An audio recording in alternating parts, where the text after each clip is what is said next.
Thank you for joining us. I'm Gord Long. As always, it's my pleasure to have back with me today Charles Hugh Smith, well-followed and prolific writer on the web, who is the publisher of the website of2minds.com. It's time once again, Charles, to exchange some ideas, which I always look forward to. Charles, as I normally do, I need to start by stressing with our new viewers that this is not an interview. We do these videos as a way of us productively dialoguing the important trends we're identifying and simply make our synthesis discussion available to the public for those that might be interested or want to contribute comments, and we welcome those comments, which we value. The subject today is self-reliance and the importance of choice. You cannot achieve full self-reliance if your choices are restricted in any fashion. It is important to recognize when and how your choices can be restricted. To give a perspective on this possibility, we'll cover the subjects outlined here. We'll more clearly define words that are bandied around that can be misleading and lead to poor choices if you're not careful. Charles, any comments you want to make before we get underway? Yeah, thank you, Gordon. I want to emphasize that when we're talking about choice, we're really talking about the choice of solutions. In other words, without choice, you cannot have solutions. Where the more choices available to you, the more likely it is that you'll come across a good solution. And so therefore, when we talk about choice, we're talking about the ability of each individual household and community to choose the best solutions for their situation. And that is what I consider a win-win-win, because the more choice we have, the better solutions we'll have. And that benefits us as individuals, our community, and our society as a whole. It's almost trite to say we're in the midst of great change that is underway, no more obvious than in the explosion in the area of technology and how it is employed. Not all change is necessarily good, however, and we need to be aware of how this change can be restrictive and hinder your ability to be as self-reliant as you want and need to be. Charles, you and I have been doing these videos for over a decade now, and we've both witnessed firsthand restrictive measures put in place that censors what can be said. I wrote a thesis paper in 2021 entitled Social Suppression that outlined developments underway in that area.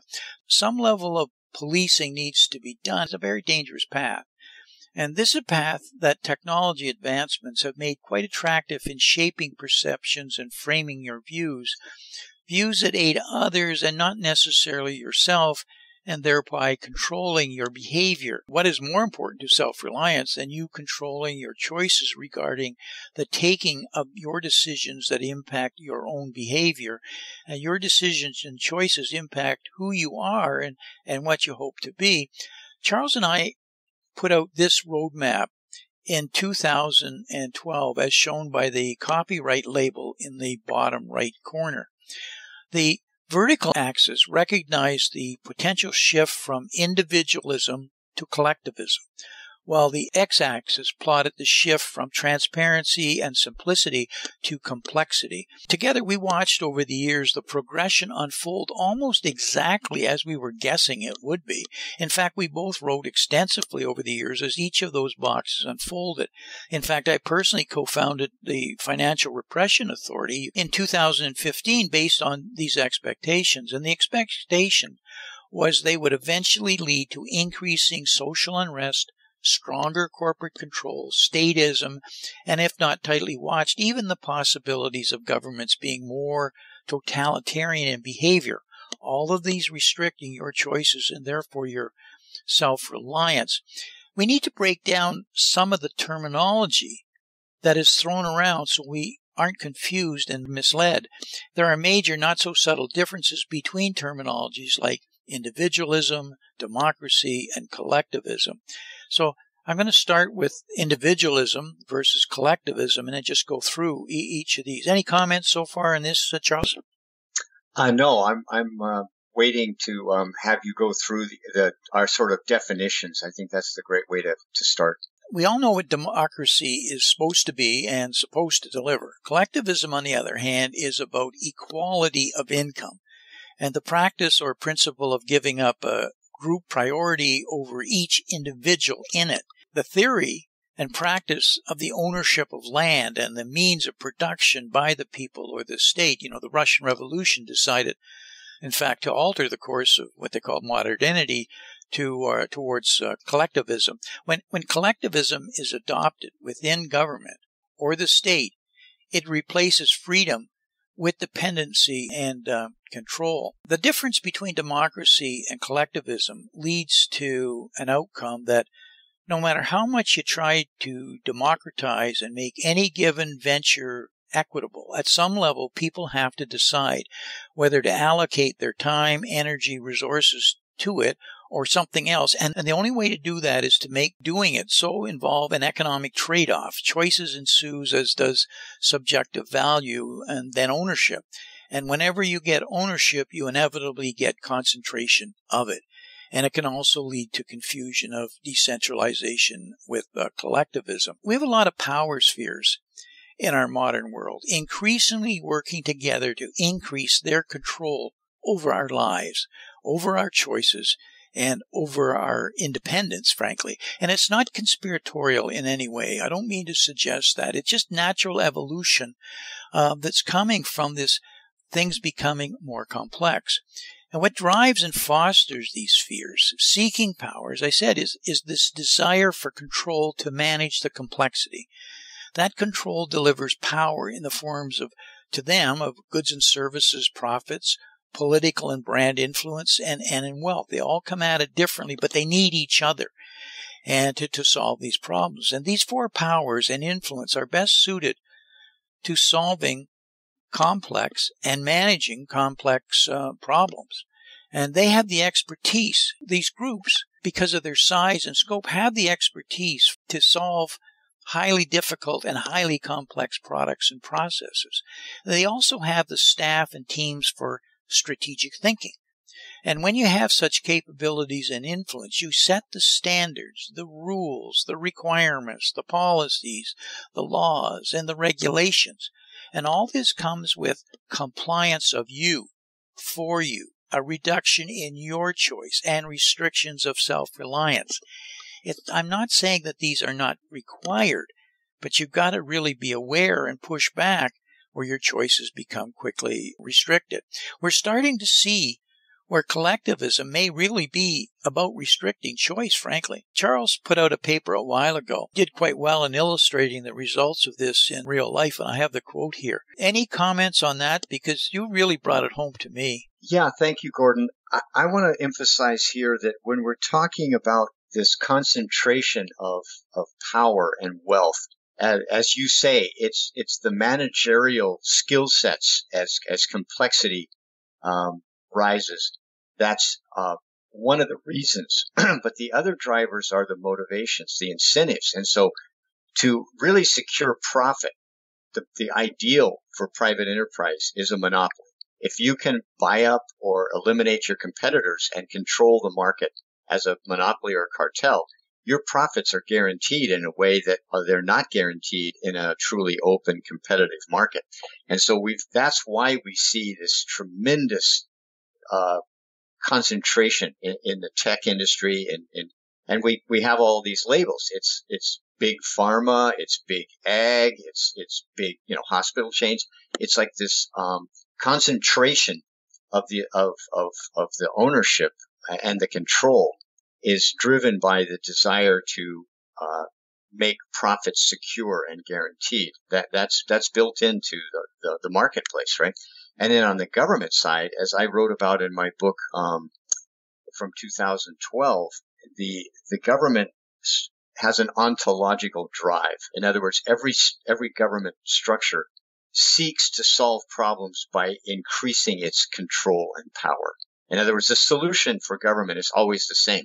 Let's grab more control and more power. That's how we're going to solve whatever the problem is. And of course, that's the opposite of what we're talking about, which is the best solutions occur when you have the most choice. But that's not the way the government views it. So that's what I would emphasize, that how there's a drive in both the public and the private sector to concentrate power, because that's viewed as the solution in those organizations? The solution, because in fact it delivers.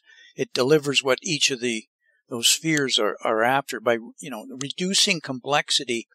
You reduce variance. If you reduce variance, you have savings. If you increase savings, you are forcing the reduction of choice to the consumer. All of this consolidation, because of them trying to reduce costs for us, and they do, they increase their profits, is to make it simple. Because everything's so complex, because they're theoretically giving us more choice, but they're not. If you look at collectivism as an example, and Charles, this is the example you've given me, collectivism is the central state owns all the water and electrical utilities. That's when collectivism is what you'd have. But local and public ownership, the county owns and operates the water and power utilities. If you look at local social network, this is where the neighborhood co-op owns and operates a well and a solar array. And an individual ownership, each homeowner has the water catchment and their own rooftop solar system. So it doesn't mean that we can't have it. It means we need to be reoriented towards maybe what's been taken away from us slowly but surely over the years to be able to push it back into our system. And the choice is at the core of self-reliance. We are individuals. We are all different. And our happiness is about celebrating this with our diversity and the choices that allow us to be who we want to be. What this leads to is socialism versus collectivism argument that we can have here. Charles, do you want to explain this slide on what socialism is? Yeah, I would love to.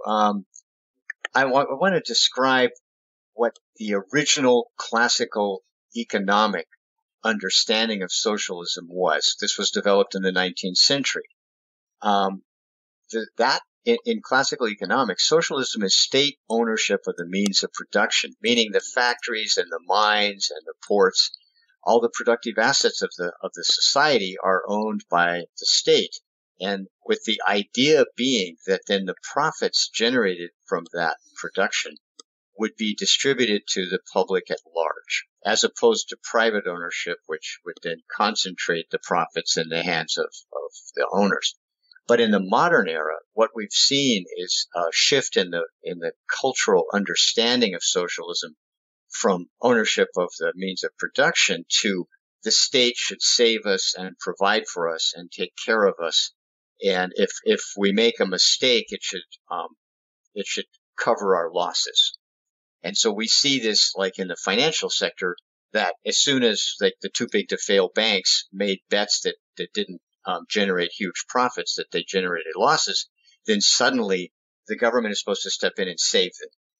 And so this is the understanding we run into now, as socialism as the government protects and saves us. But that's not what the original founders of socialism, that's not what they promoted.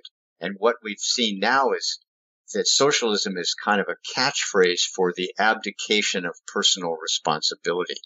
In other words, we don't have to be responsible for the consequences of our choices because the government will come in and protect us or save us. And that abdication of personal responsibility is also an abdication of liberty, because it means that you're not willing to take responsibility for your choices, which means you're not going to get the benefits from your choices and your solutions either. And so we're abdicating far more than we realize. We're abdicating our liberty, and we're abdicating the options that we have for solutions. And so, like in the example of where do you get your water and power, it depends on each person which choice is best for them, which solution works for them. In some cases, it's local ownership.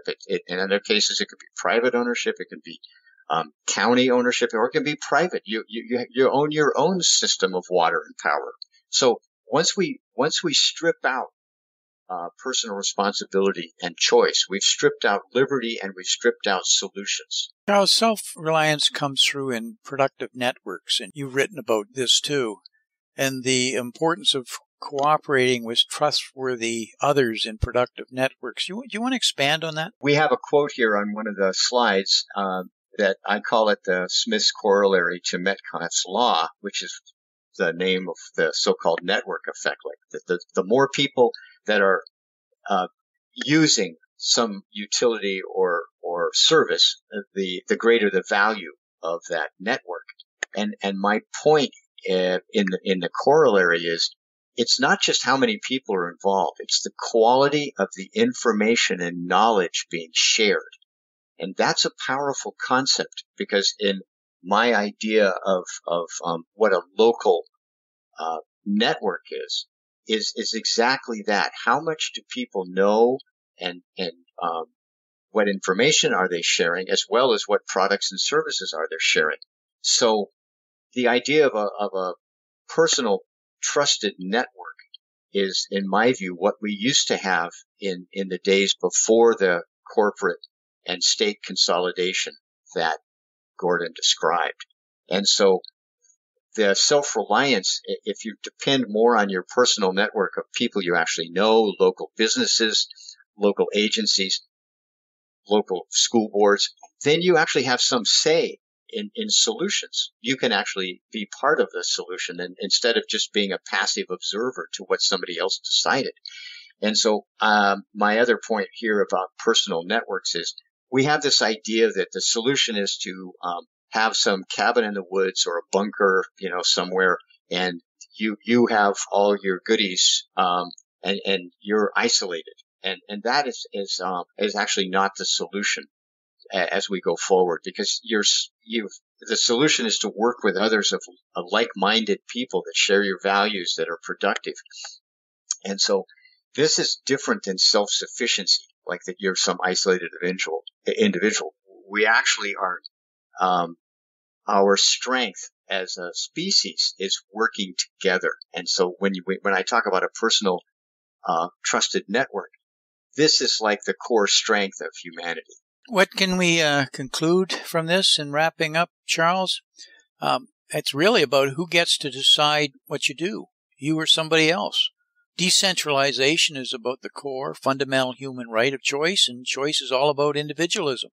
Collectivism, under whatever name you want to call it, abolishes choice, and the easiest way to tell the difference is to ask yourself who gets to decide what you do or don't do, you or somebody else, and decide what, your travel allowance, your meat, whatever. If it's somebody else, then it's collectivism or socialism. And it's important to remember that choice makes you who you are. Choices that are available, and most importantly, the decisions you make with those choices. But none of that's possible unless you are protecting the choices that you can be given in a society. And I believe personally, and what's come through in these slides, is it's under attack right now, not by some conspiracy, by just the evolution of technology, the natural seeking of people for power and profits, and the best way of capitalizing in doing that. You hear more and more talk about censorship. But all of these things will work against your ability to make choices, which is what's going to make you happy. If we can't be individuals, then we will never really be happy with ourselves. I was raised in Canada, and the national anthem, I recall, had the phrase, "We stand on guard for thee." It was talking about the values that the country was built on and the feelings that binded everybody together in a country of very independent people, because it was primarily farmers and miners and foresters, people who lived by their own means. And what the writers and the framers were saying is to be watchful. What can happen if you don't stand on guard? Corporations naturally want monopolies. It increases profits. And we haven't had a Sherman Act in legislation to split up a corporation in a long time. It goes back to the Arbucks and the AT&T. We've stopped doing that. We should be asking why, because these corporations are now not billion-dollar, they're trillion-dollar corporations. Crony capitalism we're seeing through regulatory arbitrage has become a way of doing business in industries. That isn't good for us. And again, I'm not trying to be critical. I'm just being factual, because we may not be able to change it, but we can certainly be well aware of what's happening to us. And the emergence of the regulatory state. I wrote a whole thesis paper this year on the evolution of this new regulatory state that is fostering, taking more and more control. And it's a natural fact when governments get bigger and we start to relinquish and have higher expectations on them. And societal policies and change that all come together to reduce our choice. Any concluding comments you have, Charles? Yes, I'd like to just emphasize several points we made here in the slides that you spoke eloquently about the consolidation of power and control. And the opposite of that is decentralization. In other words, emphasizing the, I would say, the growth in a positive way of the local communities. In other words, transferring power from agencies and corporations that we have no influence over to our local economies, where we actually have a say. And so decentralization is the positive force against the negative force of consolidation. And so that's why I mentioned that to me, democracy is meaningless if you actually can't change anything at the ballot box. And I think that in many ways we've reached that point where it doesn't really matter who you vote for. Nothing substantially changes because all the power has been consolidated at levels at which we have no control over. And so when we talk about self-reliance, we're really talking about relocalizing capital. In other words, what can be invested in the local community, and also agency, which is the sociological term for control, for influence, for power. And so if we relocalize our economy and our political structures, we're also increasing the range of choice that we have as individuals and as a community. And I see this elevation of choice as a way of saying we need more access, a greater access to a spectrum of solutions if we're going to meet the challenges ahead. And if our choices of solutions have been restricted down to basically very little, then we're not going to be able to solve the problems that we're facing. Thank you very much. I think you summarized it very well. And when you were talking about politics and making choices, and I think I go to the ballot box now and I seem to be always voting for the least worst of the choices that are in front of me. And that means I don't really have a choice, do I? And so that's how I feel. That's just a personal comment. Thank you very much for the time today, and we'll catch up again in another month or so. Thank you, Gordon, and great topic today. Thank you.